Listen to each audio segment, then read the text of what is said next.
નમસ્કાર દોસ્તો, શાંતિશ્રમ ન્યૂઝમાં આપનું સ્વાગત છે। શ્રી આરાસુરી અંબાજી માતા દેવસ્થાન ટ્રસ્ટ દ્વારા હોળી અને ફાગણ સુદ પૂનમના ચંદ્રગ્રહણને કારણે દર્શન તથા આરતીના સમયમાં ફેરફારની જાહેરાત કરવામાં આવી છે। ભક્તોની જાણકારી માટે એક નવું સમયપત્રક પ્રસિદ્ધ કરાયું છે। આગામી 2 માર્ચ 2026 સોમવારના રોજ હોળી પર્વ નિમિત્તે મંદિરમાં વિશેષ આયોજન કરાયું છે।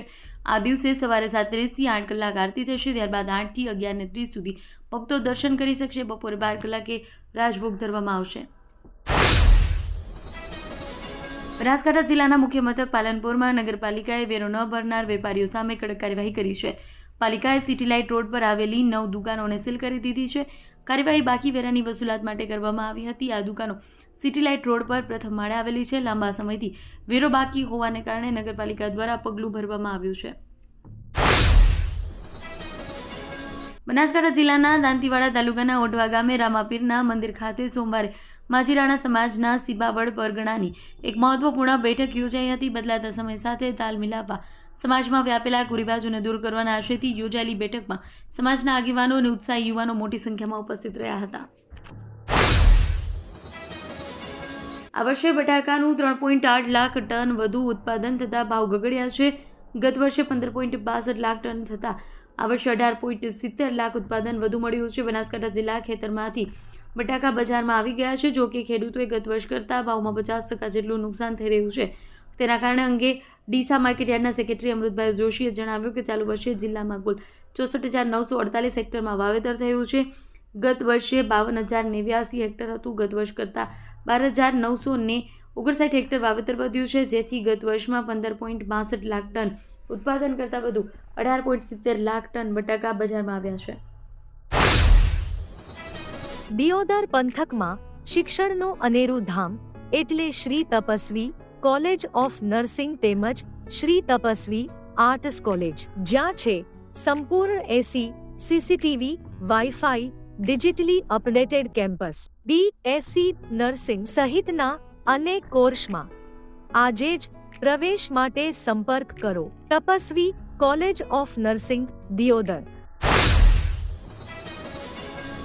પાલનપુર માર્કેટ યાર્ડ રાજગરાના વેપારનું મુખ્ય કેન્દ્ર બની ઉભરી આવ્યું છે। રાજ્યભરમાંથી થતી કુલ રાજગરાની આવકમાંથી અંદાજે 50% જેટલો હિસ્સો અહીંથી ખરીદી વેચાણ થાય છે। છેલ્લા 5 વર્ષ દરમિયાન રાજગરાના ભાવોમાં આશરે 150% સુધીનો નોંધપાત્ર વધ્યો છે। હાલમાં રાજગરાના 20 કિલોના ₹1700 સુધીના ભાવ પડી રહ્યા છે। રાજ્યમાં કુલ ઉત્પાદનમાંથી અંદાજે 50% હિસ્સો પાલનપુર કેન્દ્ર પરથી વેચાય છે। છેલ્લા 5 વર્ષમાં ભાવ ₹1000 થી વધી 2500 સુધી પહોંચ્યા છે। અરંટવા અને કોચલા ગ્રુપ ગ્રામ પંચાયતના વિકાસના કામો ન થતા હોવાના અને ગ્રાન્ટોનો દુરુપયોગ થતો હોવાના આક્ષેપ સાથે ગ્રામજનોએ જિલ્લા વિકાસ અધિકારી, જિલ્લા કલેક્ટરને લેખિત રજૂઆત કરી છે। ગ્રામજનોએ મામલે તાત્કાલિક તપાસ અને જવાબદારો સામે કાર્યવાહીની માંગ કરી છે। ડીસા નજીક ભૂપાનગર રેલવે ફાટક પર ઓવરબ્રિજ બનાવવાનું કામ શરૂ થઈ ગયું છે। Deesa Patan national highway number 26 પર આવેલા ફાટક પર વારંવાર ટ્રાફિક જામ થતો હોય, જેને કારણે વાહન ચાલકોને ભારે હાલાકીનો સામનો કરવો પડતો હતો। રેલવે લાઇનના ડબલિંગ માટે માલગાડીઓની અવરજવર વધી છે। ઘણીવાર એક સાથે 2 માલગાડીઓની અવરજવરને કારણે ફાટક લાંબા સમય સુધી બંધ રહેતું હતું। આનાથી એમ્બ્યુલન્સ, શાળાની બસો અને નોકરિયાત વર્ગ સહિતના વાહન ચાલકો કલાકો સુધી ટ્રાફિકમાં ફસાયા હતા।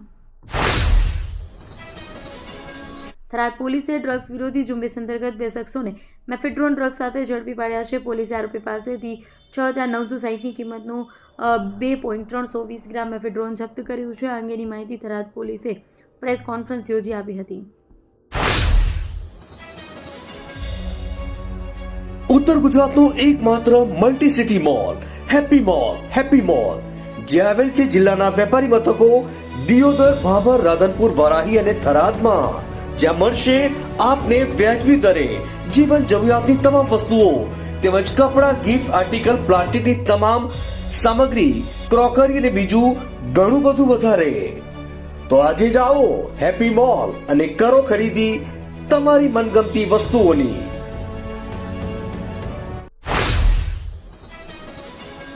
થરાદ ડીસા હાઈવે પર ચાલી રહેલા રોડના કામની ધીમી ગતિને કારણે સ્થાનિક લોકોમાં રોષ જોવા મળી રહ્યો છે।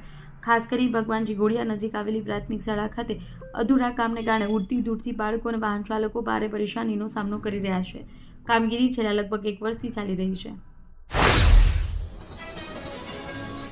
ઈરાનનો ડ્રગ્સ સ્મગલર હાજી ફિદાએ મોકલેલો આશરે 200 કિલોનો શંકાસ્પદ કેમિકલનો જથ્થો અબ્દુલ મજીદ અને અબ્દુલ સત્તાર નામના બે શખ્સ ઈરાનના કોનારક બંદરેથી બોટમાં ભરી નીકળ્યા. 15 થી 16 ફેબ્રુઆરી દરમિયાન પોરબંદરથી આશરે 140 નોટિકલ માઇલ દૂર IMBL નજીક ગુજરાત ATS કોસ્ટગાર્ડે સંયુક્ત ઓપરેશન કરી સ્પીડ બોટમાં લેવાયેલ શંકાસ્પદ કેમિકલનો જથ્થાને જપ્ત કરી લીધો હતો. પાલનપુર કલેક્ટર કચેરી ખાતે જિલ્લા પ્રભારી સચિવ મોના ખંધારના અધ્યક્ષસ્થાને અને જિલ્લા કલેક્ટર મિહિર પટેલની ઉપસ્થિતિમાં જિલ્લાના સર્વગ્રાહી સમીક્ષા બેઠક યોજી, જેમાં SIR, રોડ રસ્તા, આરોગ્ય, શિક્ષણ, હર ઘર નળ યોજના, જિલ્લાના વાવ પ્રોજેક્ટ સહિતના વિવિધ વિકાસ કાર્યો બાબતે સમીક્ષા કરાઈ હતી. બેઠક દરમિયાન જિલ્લા પ્રભારી સચિવ મોના ખંધારે જણાવ્યું કે જિલ્લામાં નિર્માણ થનારા રોડ રસ્તાઓ યોગ્ય પ્લાનિંગ સાથે તૈયાર થવા જોઈએ. તેમના કામનું સતત 3 વર્ષ સુધી મોનિટરિંગ કરવામાં આવે તે સુનિશ્ચિત કરવું જરૂરી છે. રોડ નિર્માણ માટે ગટર વ્યવસ્થા તથા પાણીની પાઇપલાઇનનું સ્ટાન્ડર્ડ મુજબ પ્લાનિંગ કરવામાં આવે અને તેમાં ઉપયોગમાં લેવાતા મટીરિયલ્સની ગુણવત્તા જળવાઈ રહે તે બાબતે ખાસ ધ્યાન આપવામાં આવે. તમામ વિકાસ કાર્યો નક્કી કરેલી ટાઈમલાઈન અનુસાર પૂર્ણ થાય તે માટે સંબંધિત અધિકારીઓને સૂચના આપવામાં આવી હતી.